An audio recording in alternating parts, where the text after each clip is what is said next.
Hi there, welcome to this video. It's the RSPB Big Garden Birdwatch weekend.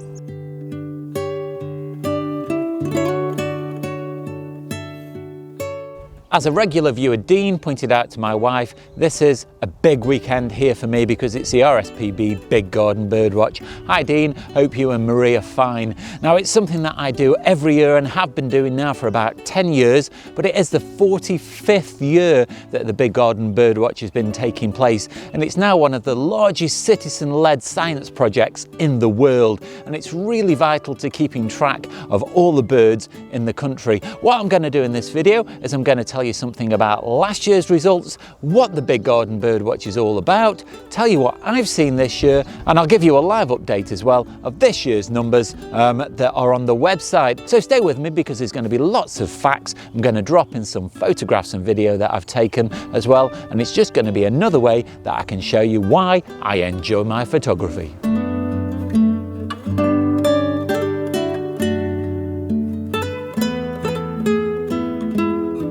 Now, if you're not familiar with the Big Garden Birdwatch, it's a survey that takes place every year and it's organised by the Royal Society for the Protection of Birds in the UK. And basically what they are trying to do is get an idea about how all the species of birds in the country are faring. And hundreds of thousands of people take part in this survey, and they spend an hour over one weekend at the end of January counting birds that they see in their garden, and then they send the results to the RSPB, who then collate all of the results to get an idea about the state of the bird life in the UK.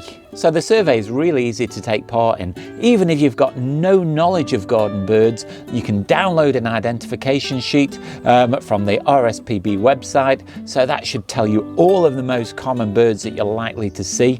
You don't even have to have a back garden. You can go to a park to take part in the survey, or just an open space. It really doesn't matter. And the only thing that you need to do is spend 1 hour just counting the birds that you see. Now, the only stipulation is you can only count the birds that you see at one particular time to make sure you don't count the same bird twice. So for instance, if a bird flies into where you're looking and lands on a perch and then flies off and comes back again, you can only count that once in case it's the same bird. But if you see two birds together, then you can obviously count those as two. And if you see a big flock, it's just a case of trying to count very quickly. And I've seen up to 5 blue tits at one time this weekend.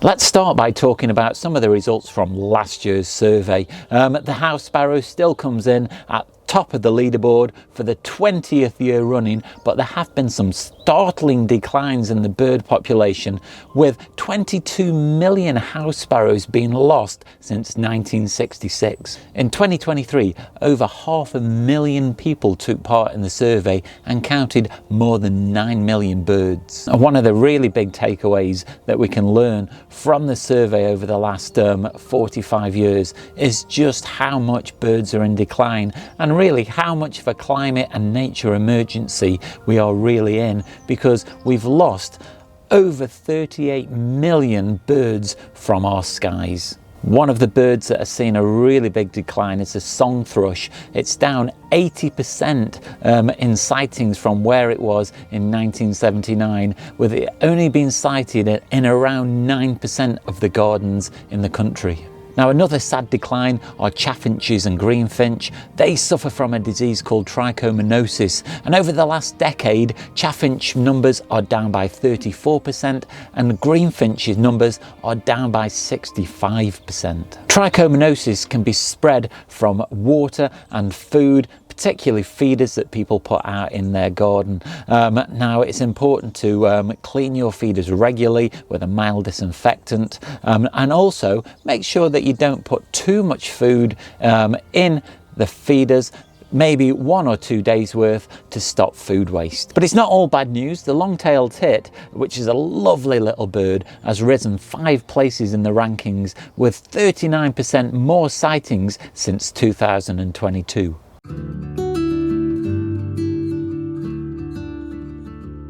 So let's do a little bit of a rundown of the top 10 birds that were seen last year. And coming in at number 10 is the long-tailed tit. And as I said earlier, it's risen 5 places from 15th into the top 10 this year.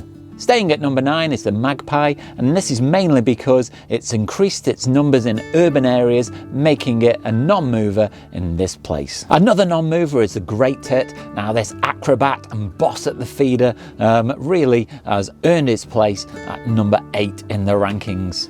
The vibrant goldfinch has stayed at the number 7 place, so you'll be hearing its familiar twittering flight song throughout the year. A common sight and one of the UK's favourite birds is the robin that retains its number 6 place. The blackbird is another striking bird, and again it's a non-mover at number 5. The wood pigeon with its cooing call remains a familiar part of the urban soundscape, and with soaring numbers over the last 40 years, it's no wonder that it's remained at the number 4 place. Staying at number 3 is the starling, but sadly, like last year, this noisy and gregarious bird is still in decline. A favourite everywhere is the blue tit, and this energetic little bird has come in at number 2 for the 3rd year in a row. And then for the 20th year in a row at the top spot, despite its decline, losing over 10 million breeding pairs in the last 40 years, is the house sparrow.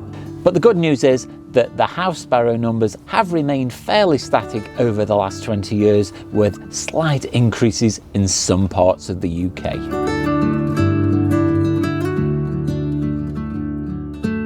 So just here is my notebook that I've recorded all of the species that I've seen this year. So I'm going to have to read from it so I can remember everything that I've seen. But I did start by watching the birds from my bathroom window because certain birds are very, very skittish. And when I'm sitting in the hide, things like jackdaws really do not come anywhere near.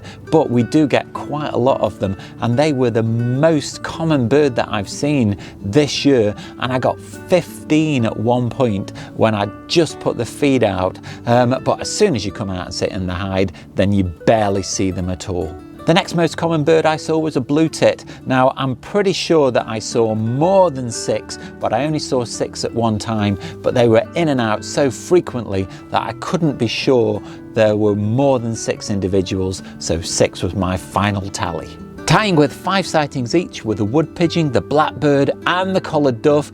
So yesterday when I did my count, they were quite active and I saw quite a few of them. Robins were quite active yesterday. I saw 3 at any one point, and when you tend to get more than one, they tend to be quite territorial, and so they were chasing each other quite often. With 2 sightings each, I saw a chaffinch, a great tit and 2 pheasants, and really unusually, I saw 2 coal tits. Now, I very, very rarely see even 1 coal tit. It's a long while since I've seen 1, and so to see 2 at once was quite special. And then I've got quite a lot of birds with 1 sighting, so I'm going to have to read these off my list because I can't remember them all. But I saw a magpie, I also saw a nuthatch, a dunnock, a jay, a greenfinch, a crow, and despite it being top of the list nationally, just a single house sparrow.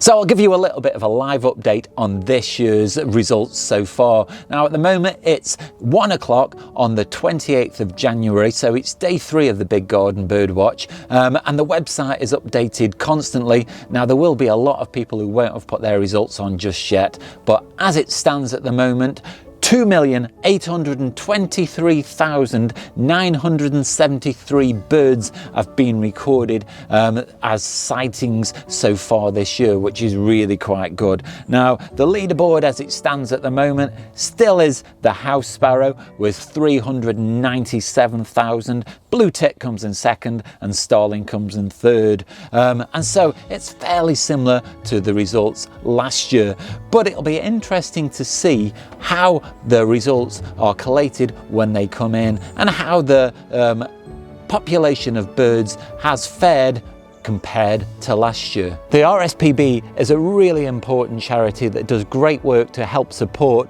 the wildlife in the UK, and the Big Garden Birdwatch is a big part of this. Now, if you've never taken part in the Big Garden Birdwatch, then you're too late for this year, but write it in your calendar for the end of January next year and make sure that you take part, because it is so valuable to help give a picture of the state of the bird life in the UK. And also you can consider joining the RSPB to help them support wildlife, and you can do that by visiting the RSPB website. That's at rspb.org.uk.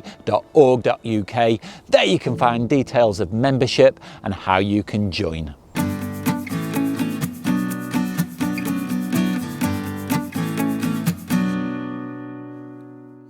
I hope you found that video interesting. I think it's really important to take part in the Big Garden Birdwatch to help to give the RSPB a picture of the state of the wildlife in the UK and how climate change is really affecting bird life and other wildlife, and how we need to do something about it.